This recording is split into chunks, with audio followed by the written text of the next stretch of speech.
భార్యాభర్తలంటే ఆదర్శంగా ఉండాలి. కానీ కొంతమంది నయవంచకులుగా మారి మరికొందరి జీవితాలను ఆగం చేస్తున్నారు. అటువంటి ఘటనే తిరుపతిలో వెలుగు చూసింది. తిరుపతిలో లా కోర్సు చదువుతున్న కర్నూలుకు చెందిన ఓ యువతిని ట్రాప్ చేసి మోసానికి దిగిందో జంట.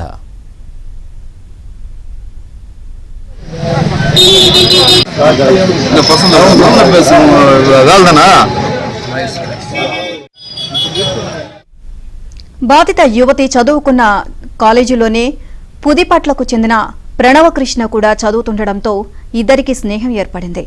ఈ పరిచయంతో ప్రణవ్ కృష్ణ తన ఇంటికి ఆహ్వానించింది. దీంతో అక్కడికి వెళ్లిన యువతికి ప్రణవ్ కృష్ణ మత్తుమందు ఇచ్చి భర్త కృష్ణకుమార్ రెడ్డితో లైంగిక దాడి చేయించి వీడియోలు రికార్డ్ చేసింది. అంతటితో ఆగకుండా ఆ వీడియోలను బాధిత యువతి కుటుంబ సభ్యులకు కాబోయే భర్తకు పంపించారు దంపతులు.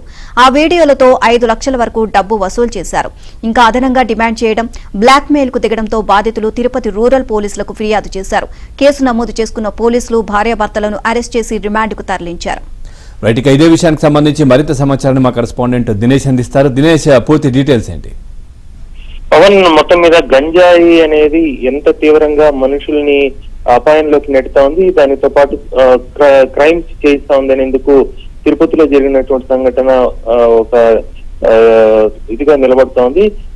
గంజాయి యాక్చువల్ గా ఎవరో అపతాయిలు మాత్రమే తీసుకునేది అనేటువంటి పరిస్థితి పోయి చదువుకుంటున్న వాళ్ళు కూడా తీసుకుంటూ సహచరుల్ని కూడా మోసం చేసి ఆ మత్తులో వాళ్ళని వాళ్ళ పర్సనల్ లైఫ్ లో కూడా చొరబాడిన సంఘటన ఈరోజు వెలుగులోకి చూసింది. గంజాయి మత్తులో తమిళనాడుకు చెందినటువంటి ప్రణవ్ కృష్ణ అనే ఆమె 35 సంవత్సరాల వయసు. ఆమె మహిళా యూనివర్సిటీ, పద్మావతి మహిళా యూనివర్సిటీలో లా చదువుతున్నారు. తనతో పాటు లా చదువుతున్నటువంటి 22 సంవత్సరాల కర్నూలుకు చెందిన యువతికి పరిచయం ఏర్పడింది.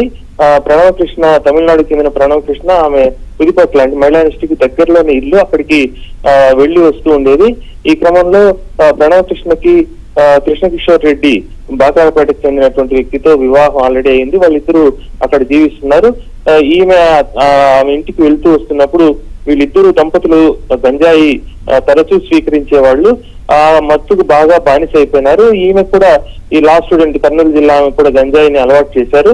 ఆ గంజాయి మత్తులో ఉన్నప్పుడు భర్త కృష్ణకిషోర్ రెడ్డి ఆ యువతిని, 22 ఏళ్ల యువతితో రేప్ చేసినటువంటి పరిస్థితి ఉంది. ఆ రేప్ చేసిన దృశ్యాలని భార్య స్వయంగా వీడియో తీసి ఆ వీడియోని తరచూ ఈ లా స్టూడెంట్ కి చూపించి బ్లాక్ మెయిల్ చేసి ఇప్పటికే నగలు చాలా తీసేసుకున్నారు. ఇంకా ఇది చేయాలన్నట్టు సోదరుడికి పెట్టి అతని నుంచి కూడా డబ్బులు అడిగారు. ఆ తర్వాత ఆమెకి పెళ్లి ఫిక్స్ అయితే చేసుకుపోయే అతనికి పెట్టి అతని దగ్గర కూడా డబ్బులు అడిగారు. ఈ నేపథ్యంలో ధైర్యంగా బాధితురాలు పోలీసులను ఆశ్రయించింది. పోలీసులు వాళ్ళిద్దరిని అరెస్ట్ చేశారు. ముఖ్యంగా యువత చాలా అప్రమత్తంగా ఉండాల్సిన అవసరాన్ని, యువత ముఖ్యంగా మహిళలు చాలా జాగ్రత్తగా ఉండాల్సిన విషయాన్ని ఈ సంఘటన ధృవపరుస్తుంది. Pavan, right, thank you Dinesh, thanks for the updates.